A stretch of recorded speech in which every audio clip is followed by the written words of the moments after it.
Primordial Annihilator. What if every prayer you whispered into the void was answered by the same mouth? What if the laughter that echoed through your nightmares, the rage that boiled in your veins, the despair that hollowed your chest, and the festering hope that clung to your dying flesh all came from a single, watching eye?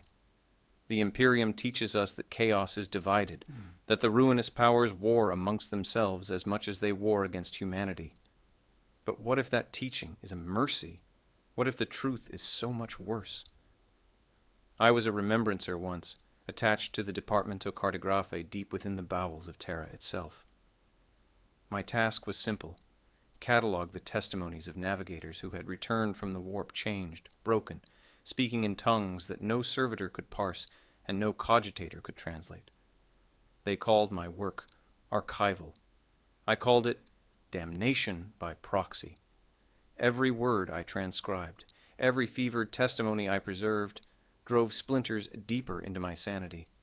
But there was one account that stood apart from all the others, one testimony that the Ordo Malleus sealed behind 6 layers of psychic wards and ordered expunged from every data slate in the subsector. I was the last person to read it before the purge. I was also the only one who survived the reading. Navigator Prime Hollis Venerax had guided fleets through the warp for 3 centuries. His third eye had gazed into the immaterium more times than most humans draw breath. He knew the currents, the tides, the predators that swam in that impossible ocean. He knew the faces of the dark gods, had seen their realms unfold like impossible flowers in the void. But on his final voyage, piloting a black ship's convoy through the Cicatrix Maledictum, he saw something else. He saw the truth beneath the lie. When they pulled him from his chamber, his third eye had burst, weeping a substance that was neither blood nor tears, but something that hissed when it touched the deck plating. His hands clawed at his own face, nails raking furrows deep enough to expose bone. And through his ruined mouth he spoke. "They are not 4, he whispered, voice raw and fractured. "They are not separate. They are fingers on a hand. They are faces on a coin that has no other side. I saw it. Emperor, forgive me. I saw the whole thing looking back." The interrogators believed he had succumbed to standard warp exposure, that the cicatrix had flooded his mind with the usual madness. They prepared the rites of cleansing, readied the bolt round for his execution. But Venerax kept speaking, and his words carried a precision that madness does not allow. He described coordinates, stellar phenomena, psychic resonances that corresponded to classified inquisitorial findings. He spoke of a convergence point in the warp, where the 4 great currents did not simply meet, but collapsed inward, folding into a singularity that possessed will, hunger, and a terrible, unifying purpose. He spoke of the Primordial Annihilator, the thing that wore 4 masks because to look upon its true face would unmake reality itself. I transcribed every word. I sealed the document. And 3 days later, I watched my entire department burn. The Inquisition arrived without warning, without explanation. 14 remembrancers, 36 data looms, and 200 years of archived testimonies reduced to ash and fused slag. They told us it was a cleansing. They told us we had been exposed to mimetic corruption. They were right. But the corruption was not in the words themselves. It was in the recognition. It was in understanding that the horror we had always believed was divided might, in truth, be whole. I fled Terra that night, smuggling myself aboard a rogue trader vessel bound for the eastern fringe. I carried nothing but the memory of what I had read, and the growing certainty that memory alone could kill me. But I am still here, still breathing, still trying to warn anyone who will listen. Because if Venerax was right, if the Chaos Gods are merely aspects of a single, unfathomable entity, then every battle we have ever fought has been a game. Every victory, a delusion. Every prayer to the Emperor, a scream into the dark that something else hears first. Let me tell you what happens when chaos undivided stops being a concept and becomes flesh. The navigators called it the Black Epoch, though no official record bears that name. It began in the void beyond the ghoul stars, in a region of space so hostile that even orc warbands avoid it. A flotilla of 17 ships, Mixed fleet elements from the Astra Militarum and the Adeptus Mechanicus were en route to establish a forward relay station when their navigators simultaneously collapsed. Not gradually, not one by one. All of them, across 17 vessels, fell into seizures at the exact same moment. Their screams echoed through the Vox network, a chorus of terror that drove 3 ship captains to cut their own throats.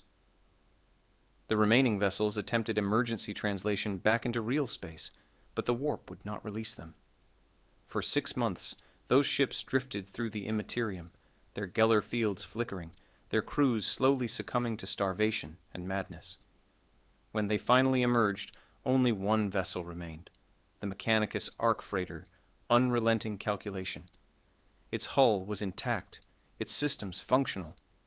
But every living thing aboard was dead, their bodies arranged in concentric circles throughout the ship's corridors, faces turned inward toward a single point in the primary cargo hold.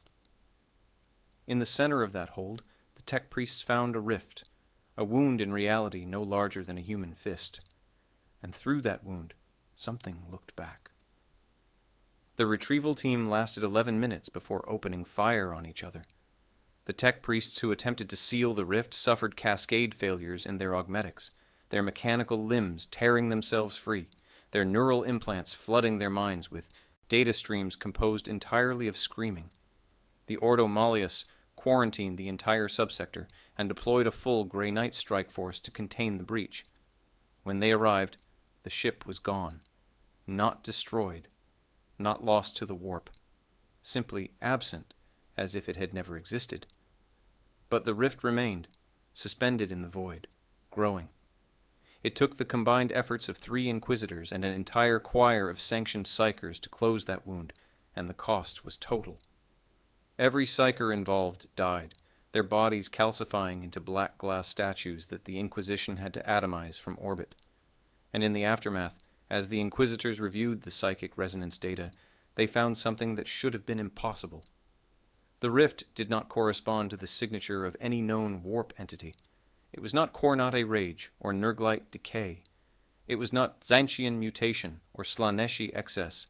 It was all of them and none of them, a psychic frequency that harmonized every aspect of chaos into a single, coherent note. The Ordo Malleus classified the incident as an anomaly and moved on. But the Inquisitors who had survived did not.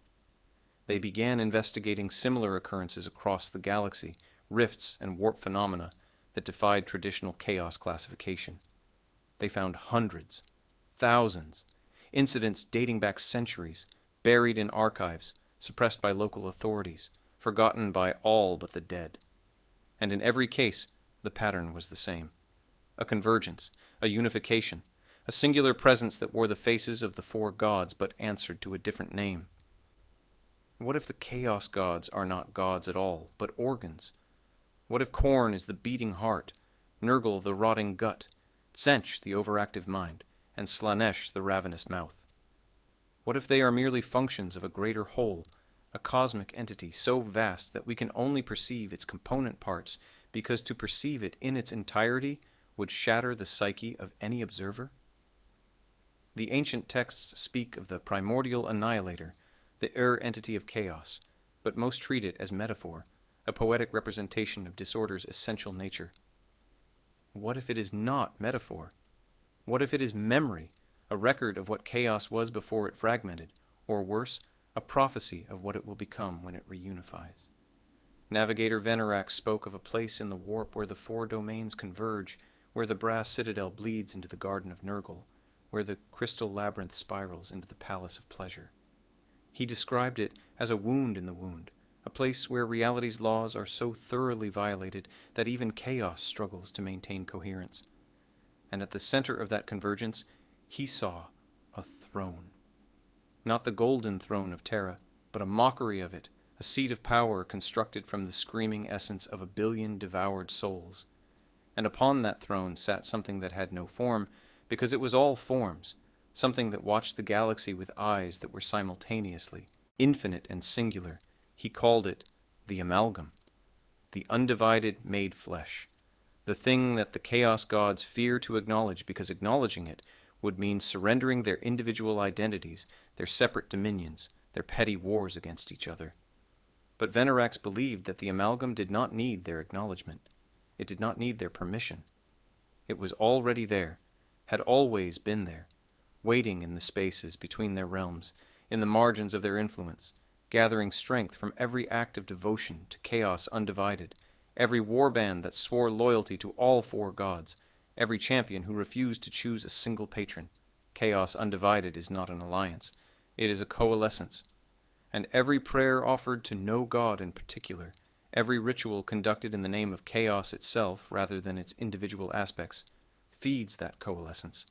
It grows stronger, it grows more coherent, and one day, perhaps soon, it will grow strong enough to manifest fully, to break through the veil and claim the material universe as its own. What would such a manifestation look like? How does the impossible take form? Venerax tried to describe it, but the words broke him. He spoke of geometries that existed in too many dimensions, of colors that had no place in the visible spectrum, of sounds that resonated not in the air but in the bones, in the teeth, in the marrow. He spoke of a presence so overwhelming that standing in its shadow was equivalent to drowning in acid, every nerve ending screaming, every cell trying to tear itself apart in a futile attempt to escape. The amalgam was not merely large, it was totality.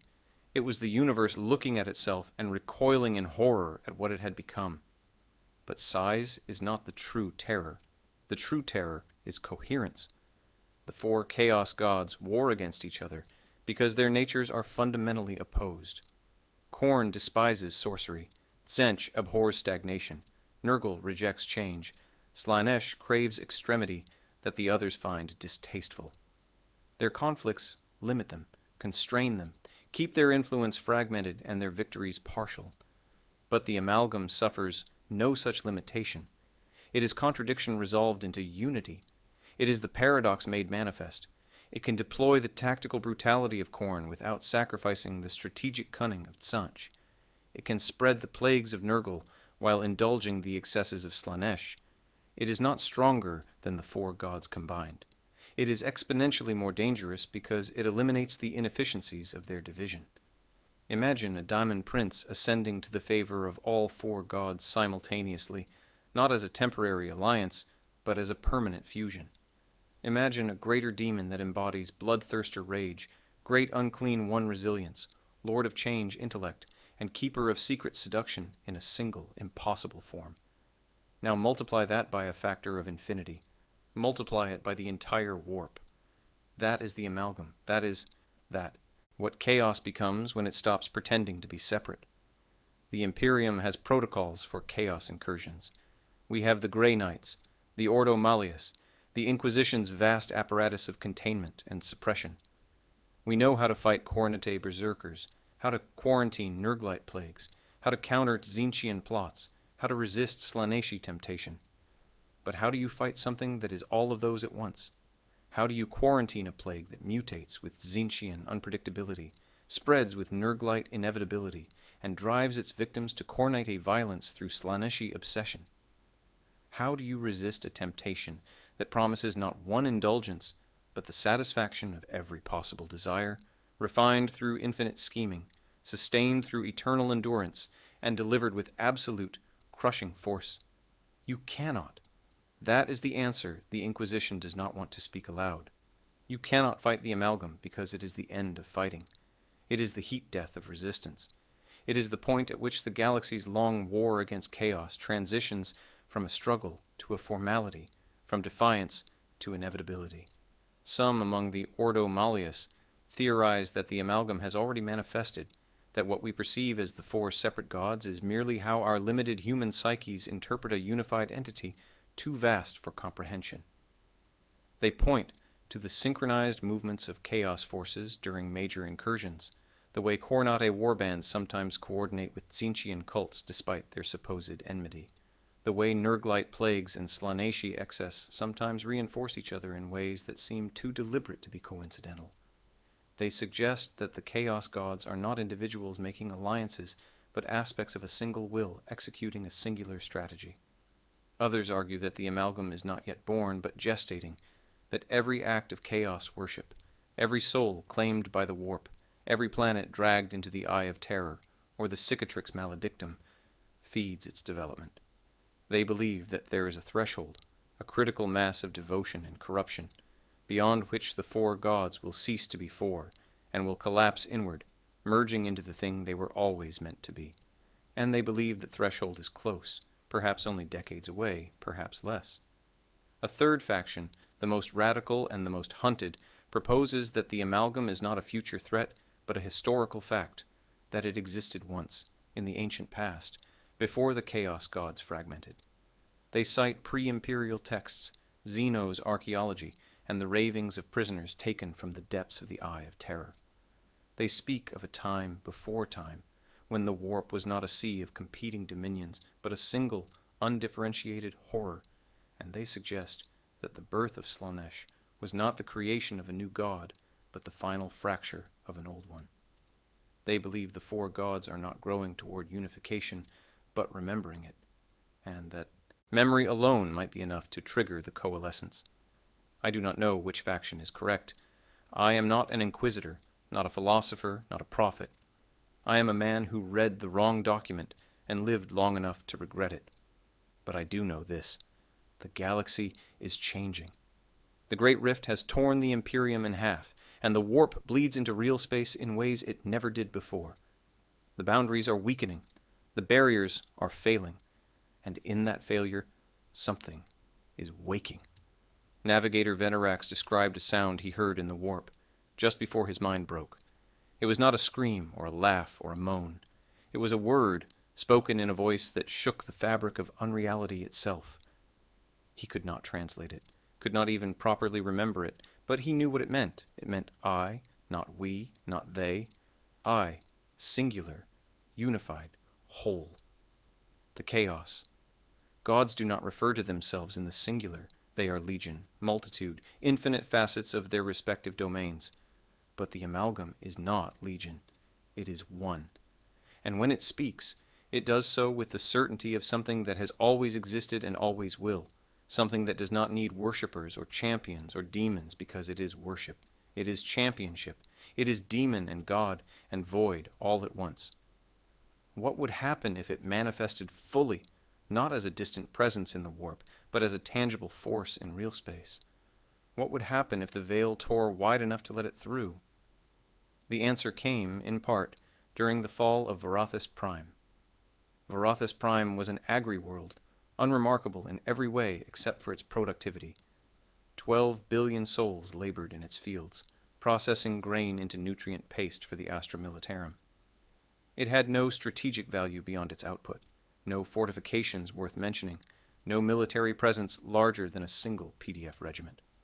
When the warp storms hit, the sector command assumed it was a Nurglite incursion, a standard plague outbreak. They dispatched a containment force, 3 regiments of Astra Militarum, supported by a detachment of Adepta Sororitas. It should have been routine. The first indication that something was wrong came when the containment force's astropaths died. Not corrupted, not possessed, dead, their brains hemorrhaging, their last words identical across 23 separate individuals. It sees us all. The second indication came when the fleet translated into the Varathis system and found the planet had changed. Its surface was no longer green with cultivated fields, but a shifting, iridescent gray, like oil on water. Its atmosphere roiled with storms that moved in geometric patterns, perfect spirals and hexagons that no natural weather system could produce. And its psychic signature was unlike anything in Imperial records. The Sororitas strike force made planetfall despite the warnings. They found the population still alive, still working the fields, still processing the harvest. But they were not human anymore. Their skin had become translucent, revealing organs that pulsed with unnatural light. Their eyes were all pupil, black and deep as the void, and when they spoke in perfect unison. 12 billion voices forming a single sentence that echoed across every Vox channel, every communicator, every servitor interface. We are the convergence. We are the unity. We are what comes after division. The sisters opened fire. Bolter rounds tore through the workers, explosions ripping bodies apart. But the workers did not stop. They did not flee. They continued their labor, continued speaking, even as their flesh burned and their blood ran into the soil.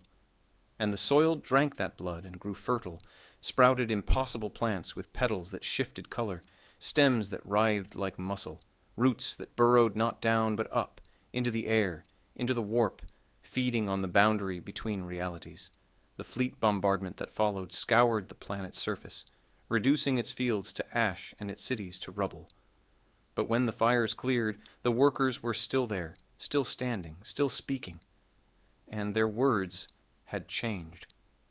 You cannot kill what was never separate.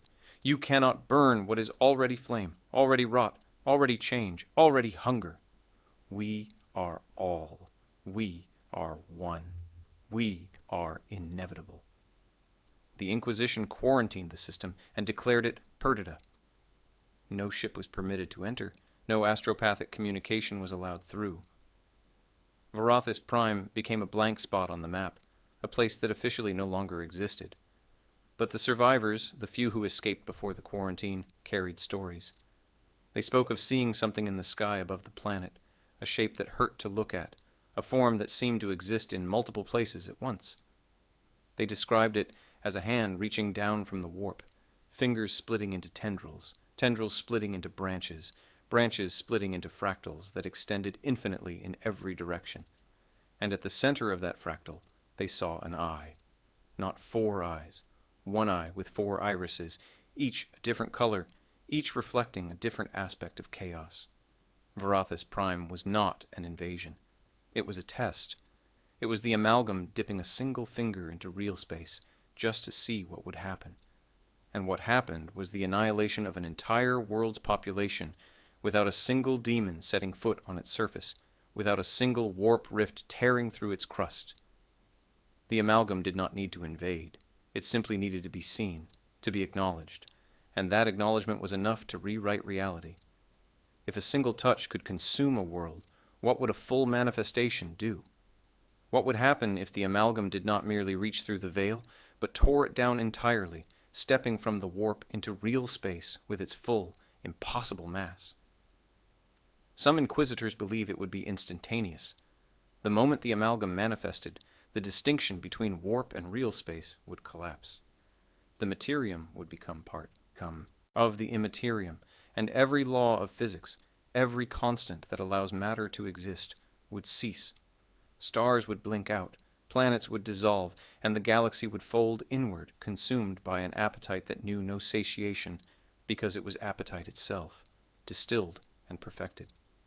Others believe it would be gradual, a creeping infection that spread from the point of manifestation outward, turning real space into an extension of the Warp 1 system at a time. They imagine a galaxy where every planet is Varathis Prime, every population transformed into extensions of the amalgam's will, every ship a vessel for its consciousness, every human a cell in its vast, incomprehensible body. Both scenarios are extinction events. Both mean the end of the Imperium, the end of humanity, the end of all sentient life as we understand it. But there is a third possibility, one that haunts me more than the others because it offers the illusion of survival. What if the amalgam does not want to destroy us? What if it wants to unify us? Chaos corruption is not random. It is deliberate. It offers something, promises something, seduces something in its victims. Khorne offers strength. Nurgle offers acceptance. Tzeentch offers knowledge. Slaanesh offers pleasure. But the amalgam offers something none of them can. Totality. It offers the end of choice, the end of conflict, the end of suffering through the erasure of individuality. It offers the peace of the hive, the serenity of perfect synchronization, the joy of never being alone because you are no longer yourself. Varathis Prime's population did not seem to be suffering. They worked, they spoke, they existed.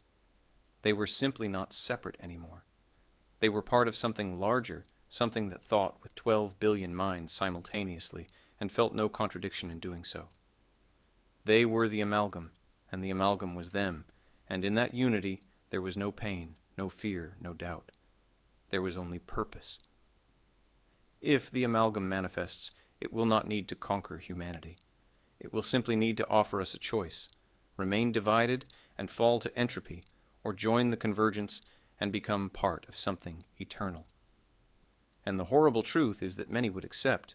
Many already do. Every time they swear loyalty to chaos undivided, every time they pray to no specific god, but to the concept of ruin itself. They are building the foundation of the amalgam's manifestation, one soul at a time. The Emperor holds Terra against the encroachment of the warp, his presence a beacon of order in the sea of chaos.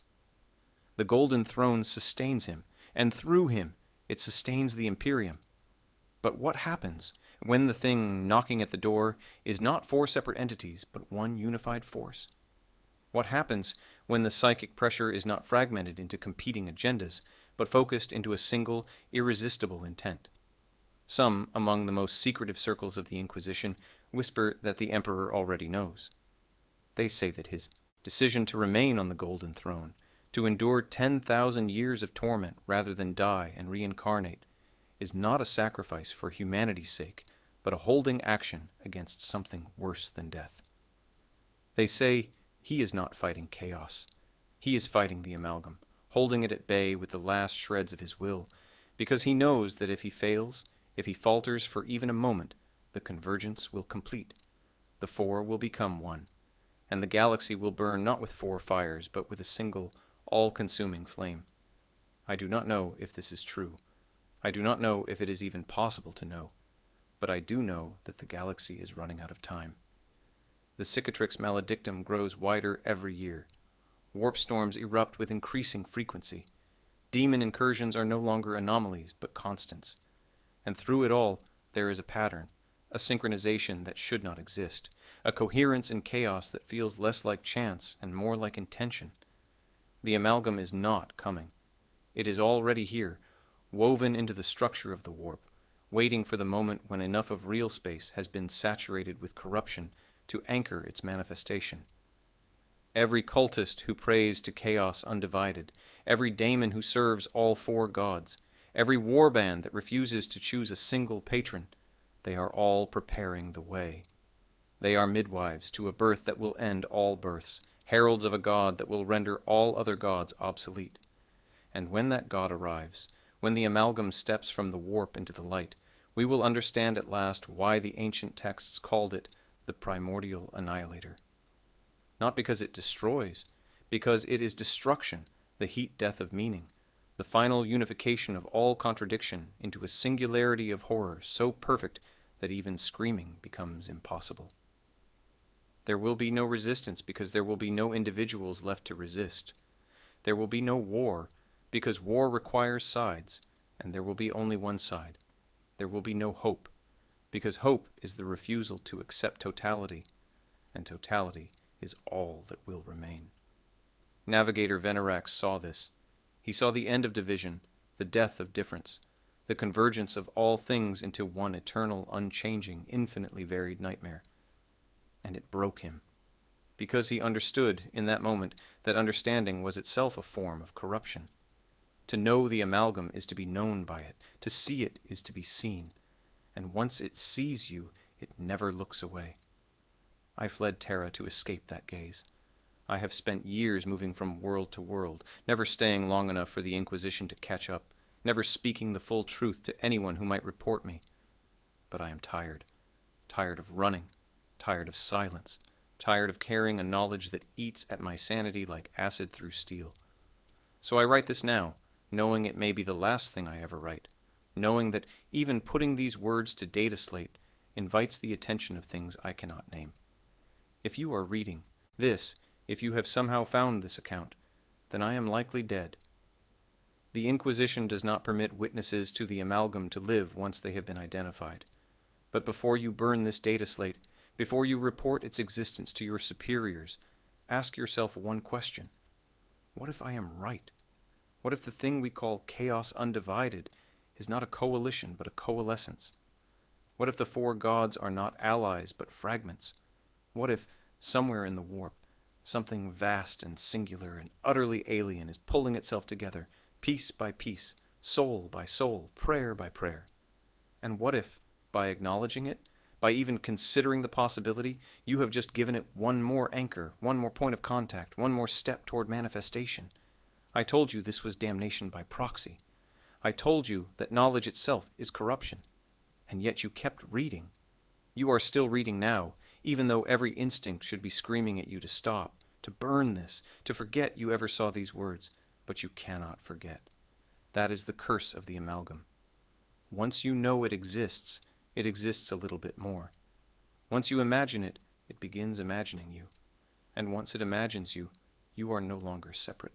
You are part of the convergence. Welcome to the unity. Welcome to the end of all things. Welcome to the place where chaos stops pretending to be for and reveals what it has always been. One vast, watching, hungry eye that sees all, knows all, and will eventually consume all. The galaxy is dying. But it is not dying into silence. It is dying into something worse. It is dying into coherence.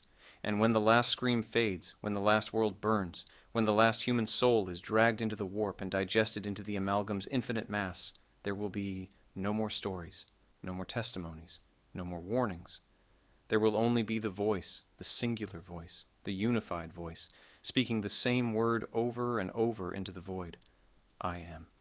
And we will all be part of that I, forever.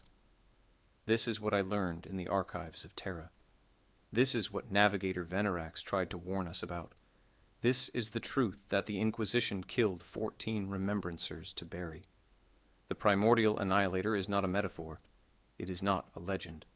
It is the inevitable conclusion of chaos, the end state toward which all corruption trends, the final unification of all that is broken and all that is wrong. And it is almost here. I can feel it sometimes when I close my eyes. A presence at the edge of perception, vast and patient and utterly certain. It does not rage like Khorne, or scheme like Tzeentch, or decay like Nurgle, or seduce like Slaanesh. It simply waits. Because it knows that waiting is enough. Because it knows that time is on its side. Because it knows that division cannot last forever, that entropy always wins, and that one day, perhaps one day soon, the last barrier will fall, the last resistance will crumble, and the four will collapse into one. And on that day, the galaxy will look up into the sky and see not 4 gods, but a single, impossible eye staring back. And in that eye, it will see itself reflected, every soul, every world, every prayer, every scream, all of it unified into a singular eternal now. The Imperium fights to hold back the darkness.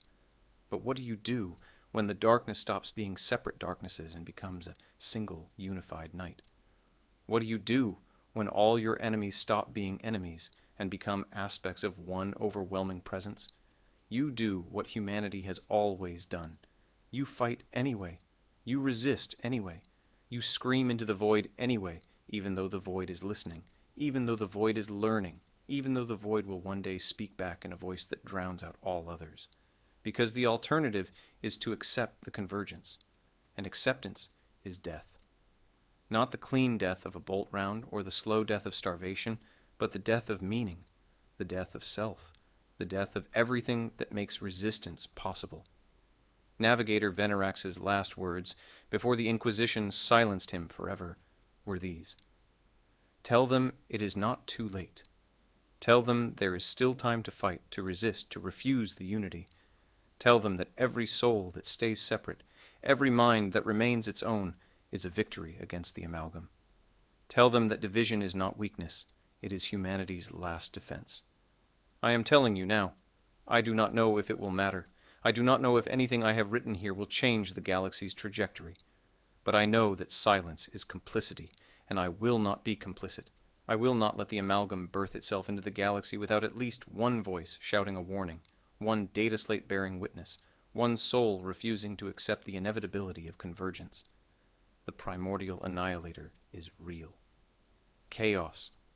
Undivided is not a concept. It is a god waiting to be born.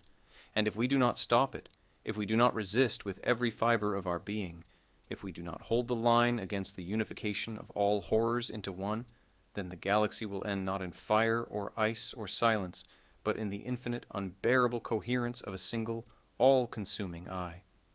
This is my testimony. This is my warning. This is the last act of a remembrancer who remembered too much.